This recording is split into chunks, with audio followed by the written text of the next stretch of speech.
So they really help us push boundaries. They're great risk takers. They, I think, really develop our critical thinking and all of that sort of bundle of skills and skill sets, which, show me a business leader today, Shirley, that doesn't want to upskill, shall we say, their leadership team in relation to all of those skills.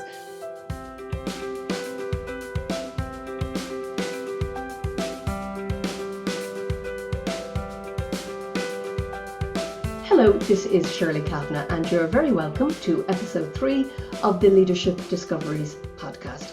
And it gives me great pleasure to introduce Eithne Harley, marketing leader at Accenture, fellow board member of Music Network Ireland, lover of the arts, and champion of diversity and inclusion in all its forms. Eithne, you are very welcome. I'm delighted that you could spend some time with us here today. Thank you very much, Shirley. It's a pleasure to be here.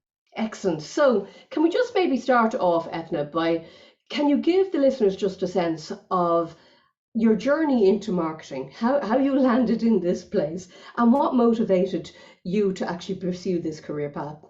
Great question. The truth is my glamorous cousin, Okay. who was a marketing leader at the time. And she saw something in me, I know, and felt that I could have a very good career and life, and a fulfilling one, I think, if I pursued marketing as a profession. She was right. She has been correct. I think marketing as a profession or as a discipline is a really good one if you are a curious soul, because so much of what we do ultimately is around, I suppose, that question of why is an audience going to be interested in something? Why does it matter, etc. So yeah, that's sort of how I got involved. And I've always worked in services and generally professional services in my life. So the sort of corporate space in that sector is something I know very well. Has it been all you expected to be, Eithne? It's given me an awful lot, and I know we're going to have conversations around the arts, etc., and that really is my passion. So it certainly has been a platform or a landscape which I've really been able to dabble in and enjoy. The truth, I think, like all roles and like all professions, there are parts of it that are not as exciting as others, but I think one has to accept that. But overall, yes, it certainly has delivered. Excellent. No regrets then. So let's talk about the arts, and I know we both share a love of the arts and culture, and that's actually how we met in the first place. That's right. And we both appreciate the importance of corporate support and philanthropy. So can we talk a little bit about the value and of the importance of corporate supporting the arts? And why should any corporate leader who's listening in at the moment consider diverting some of their funds, some of their sponsorship towards the arts, towards culture? Great question. It's the right thing to do is the ultimate answer that I would give, because I think the pandemic actually was gave a very positive outcome for the arts as a sector or as an area, in that we have all realized how much we value art and what art means to us in our lives. And I think during that time, we all turned, whether it was to music or to film. We realized how much we missed live music and all that art and art forms gives us. So I think corporate supporting and being patrons of the art is actually really, really important, because it is something that is very important for society and for societal benefit. And if I could argue, I would love to potentially argue that patronage of the arts is something that perhaps organizations would like to consider as part of their ESG portfolio, supporting their own community, giving work to artists. Because one thing that I think an awful lot of people are not aware of is actually how many successful artists and names whom we would all know, in fact, earn a very small living and really do struggle. And I think when people actually hear of these stories and know of that, it bothers them. And back to your point of whether they could divert some of their funds to supporting artists themselves or arts organizations. But I really do think that what you get back from engaging the arts really is far more than what you might give. And I think that comes from many perspectives. I mean, truly, I have been very fortunate and worked on and delivered a number of arts initiatives over the years. And the artists with whom I've engaged truly are some of the brightest smartest and sharpest minds that I have ever worked with. And working with these people truly does, jolt new thinking for yourself, helps you look at problems in a different way, therefore gives answers to challenges in a different way. I have found myself negotiating with artists, moving goalposts a little bit to be able to get to the same outcome. I truly have learned so much from them. So they really help us push boundaries. They're great risk takers. They, I think, really develop our critical thinking and all of that sort of bundle of skills and skill sets, which, show me a business leader today, Shirley, that doesn't want to, upskill, shall we say, their leadership team in relation to all of those skills. And immediately I'm thinking of one time I really enjoyed, I was at an event, I think it was actually in UCD, and that amazing conductor, Colin Brophy, was speaking, and he was talking about leadership through gesture. I was like, I just love that topic. And I brought Colin down to one of our senior executive offsite conferences, and he spoke about leadership through gesture. And, he really helped us all think differently around what leadership is and how you demonstrate it. Yeah, just explain that a little bit more. I've never heard of that, I have to say. Yeah. What were the messages? What was he actually giving out? If you think of a conductor, he is bringing a group of people along without saying one word, bringing them all into the same direction and, improving the performance of where it was when they rehearsed, to the day of the concert or whatever. And sometimes it's those small things. It's about your presence. It's about setting your expectations. It could be the small things like being on time, how you show up, the glance of an eye, a physical gesture, etc., that brings people along. And I think it is often those softer things is what really, really matters. And he did an exercise with us. I can't remember whether we were just clapping along. And guess what? A group of people, through his guidance, through not one word, came together as one and delivered something. The arts, in my view, helps us make sense of the world. I think it is an enabler to addressing either complex issues. It can, kind of tease those things out if you're working with an artist. So I don't know, for example, if you are doing an employee engagement campaign internally or an employer brand campaign, and you're trying to tell your own story, for example, normally a marketer would write a brief in relation to that and go to your normal sort of corporate agency kind of to help you there. But you could consider commissioning, a photographer or a filmmaker to document who you really are, whether it's a day in the life, or it could just be through, beautiful stills of photography that really will convey something much deeper. There's so much research now done in relation to what music and other art forms does to neural pathways, etc. And the science is emerging and beginning to help us understand, isn't it? How all these kind of art forms work. So they're just some of the general ideas, but obviously there are hard experiences, from brand experiences that you might want to create, and where, working with an artist can, I think, give you something a little bit more meaningful than just a sponsorship of something else.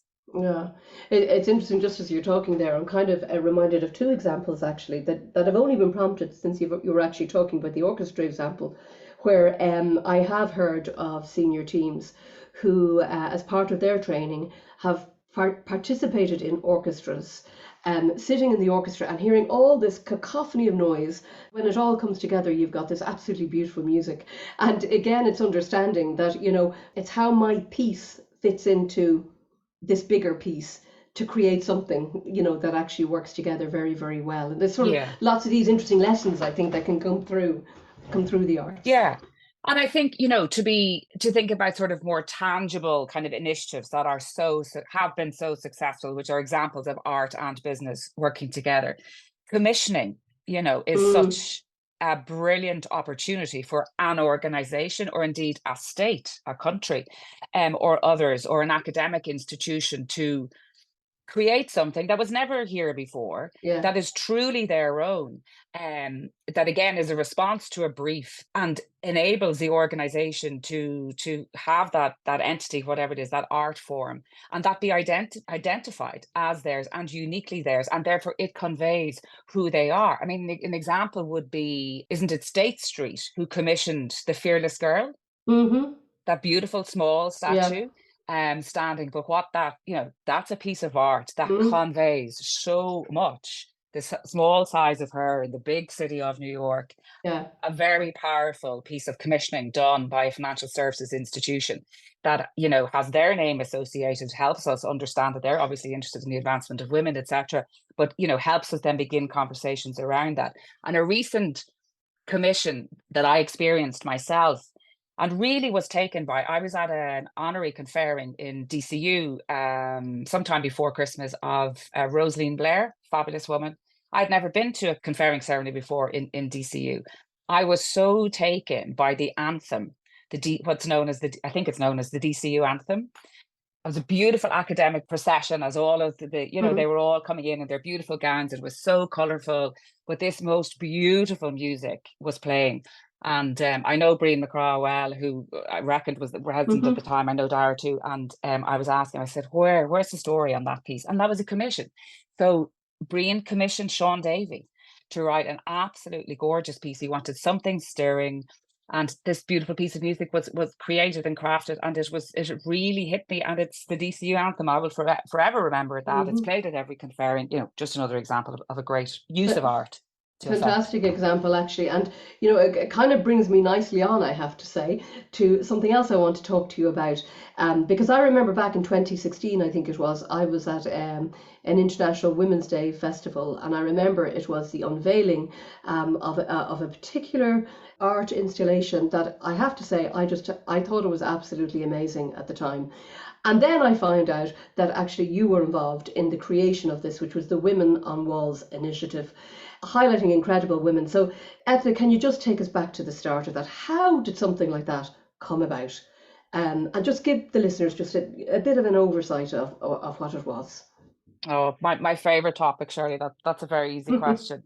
So it is an interesting one, though, from a business perspective. So myself and my dear friend Michelle Cullen, who leads our inclusion diversity at Accenture, among other things, we're at a meeting in the Royal Irish Academy on Dawson Street, and we were there because we wanted to partner with the Academy because we were on a quest to hire the best doctoral postgraduates to get them to work at Accenture in our what was to be becoming our new Centre for Innovation. We had a fantastic meeting. Honestly, one of those meetings where, you know, we can really work with these people. We're going to do great things. It'll be a really great way for us to hire talent with Porrick Dempsey. And I was thinking, you know, this hugely, you know, old institution, 230 years old, but it was so contemporary, it was so modern in its thinking and so advanced. They had a female chief executive, they had a female president, everything was wonderful. So Porrick said, would you like a tour of the building? We said, thank you so much. We had a tour of the building in their beautiful reception rooms on Dawson Street. And I was like, this is fabulous, the history that's here. And it suddenly struck me. I was looking at these beautiful portraits that are on the walls, and not one of them was of a woman. And it was a real kind of aha moment. And I voiced out, not really loudly, but I voiced out loud, there are no women on the walls. Where are the women? So we had a bit of a conversation, not a big deal. Off we went. But the next day, Porrick Dempsey sent me an email and he said, how about Accenture commissioning a group portrait of current scientists placing women on the walls at Royal Irish Academy for the first time in history. I mean, I was blown away by the idea. I didn't think about it. I thought it was wonderful. I could see the brand building opportunity. We could call it Women on Wall to be fabulous. But one thing that didn't sit right with me was that it wasn't telling that if we just did that group portrait of kind of current women, it wasn't telling the true story. And that's what was bothering me, because when I saw all those men on the wall, I was like, where are the stories of the women that came before that are and were members of the Academy? So after a period of time, we came to an agreement that we would look at commissioning portraits of the first four female members of the Royal Irish Academy, as well as the group portrait, where the magic is in that group portrait, which ended up being called Eight Scientists by Blaise Smith. I engaged Business to Arts to get a sense of possibly what the cost of the project might be. And unlike my normal modus operandi, I kind of held the idea for an appropriate time. And one day our country managing director, Alistair Blair, just asked me if I had any ideas to do a commemorative project for the 2016 centenary to advance the women in STEM agenda. I couldn't believe the question, and the rest is history. And you just happen to have one in your pocket. I And know. you said, well, this is one I prepared earlier. Exactly. Can you tell us a little bit about some of the women that actually featured in that project? Yeah, well, I suppose my favorite, because I did get an opportunity to meet her a number of times, was Lydia Lynch, who is an immunologist and was a single mother at 16. It was through the encouragement, actually, of her friends in school that encouraged her to go back to school and to complete her leaving certificate, which she did. And then she went on to college, and she was extremely successful, lecturing, I think it was in Trinity over the years, and had a lab as well, the Lynch Lab in Harvard. It's absolutely amazing. She has brought out incredible research around T cells, I think it is. So in all around both obesity and research that's really advancing our understanding of treatments for cancer. But Lydia has just, like, in the past month or so, been appointed as a full professor to Princeton. I mean, I just think that is just phenomenal, and so proud of her as an Irish woman. She's absolutely phenomenal. And then, as we used to affectionately call them, the dead, the first four female members of the Academy. I suppose I was Sheila Tinney. I was really drawn to Sheila because I suppose I knew her son, Hugh Tinney, is a beautiful Mm. pianist. Sheila was an incredible mathematician. In fact, actually, she was awarded a scholarship, well, that might be the quite correct term for it, but with the DIIS to Princeton as well.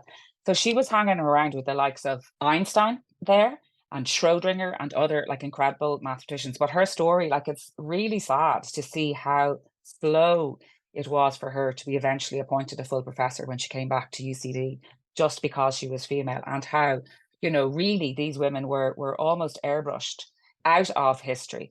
And the stories, the artists really had to do so much research. And in some cases, there were extremely few photographs, Shirley, of those women.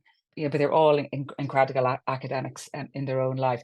What I think was great, going back to sort of storytelling about Women on Walls, that the team in Accenture have done over the years, is that we created a lot of assets around the subjects in Women in Walls. And then we went on to do it, as you know, the Royal Irish Academy and then at DCU. And in fact, it's something we thought about at the launch way back in 2016. And I'm proud to say that it now exists, is that there's actually a portal run by the Department of Education where school teachers can go in and get access to, kind of little packs that they can use with their students to bring the stories of those incredible subjects into the classroom and make those role models even more visible. I mean, it was very impactful. I mean, it was very impactful for me. I mean, I could see the passion that you have for the Yeah. project as well. And when you think about it, 2016, and it was probably early enough when we were actually talking and sort of putting forward the whole concept of women in STEM and looking for Mm, the role models.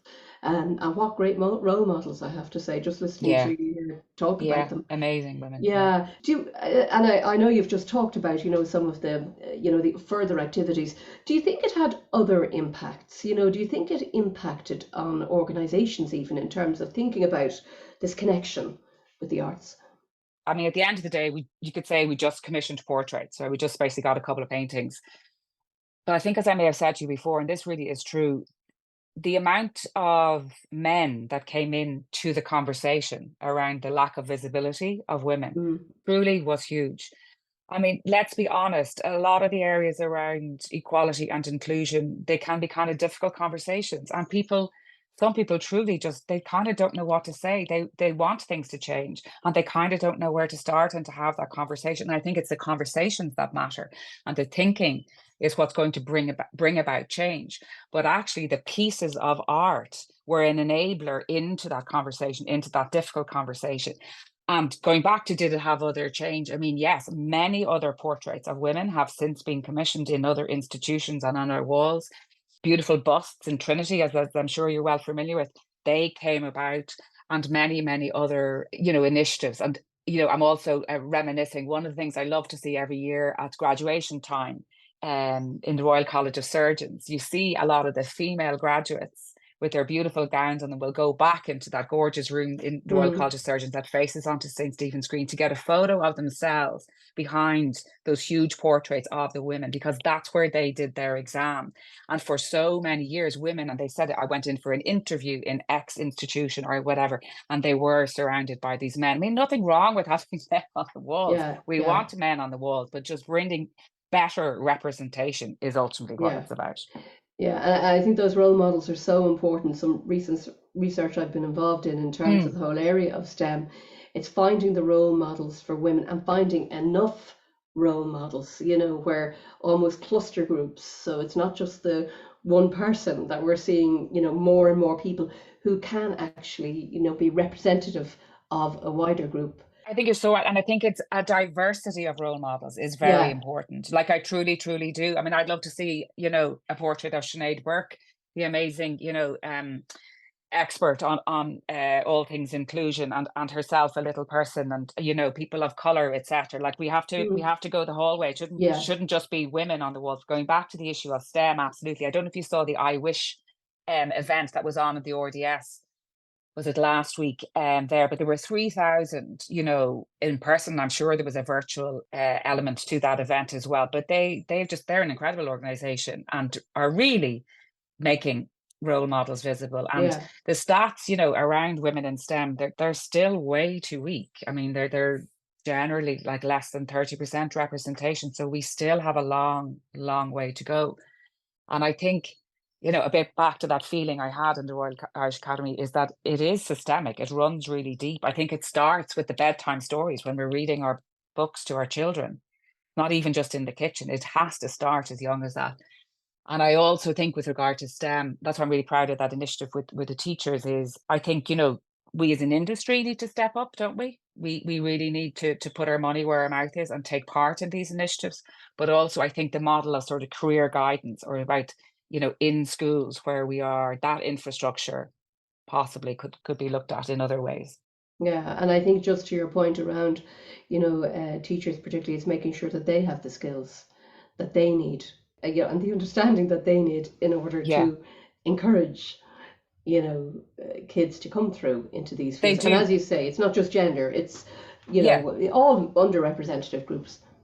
Now there is, like, again, in fairness to commend industry, there is a program. I don't want to be blowing Accenture's trumpet again, but we started with the 30% Club. I don't know if you're aware of it, Yes. an internship program for the teachers of tomorrow. And like, it's such a simple premise, but it works. So we're placing trainee teachers into technology workplaces, so that they can actually convey in the classroom what it means to work in analytics, Excellent. or what it means to work in or indeed what it works to work in, analytics and marketing or whatever. Hmm. So they've got real experience. Yeah. And I think there are some of the interventions that we definitely need. So teachers particularly can see it in its real form. And I know that Microsoft are doing some great work as well with their They Dream are. Space initiative. So, That's right. It's fabulous. Yeah. yeah, we're definitely seeing traction in the whole area, which is great.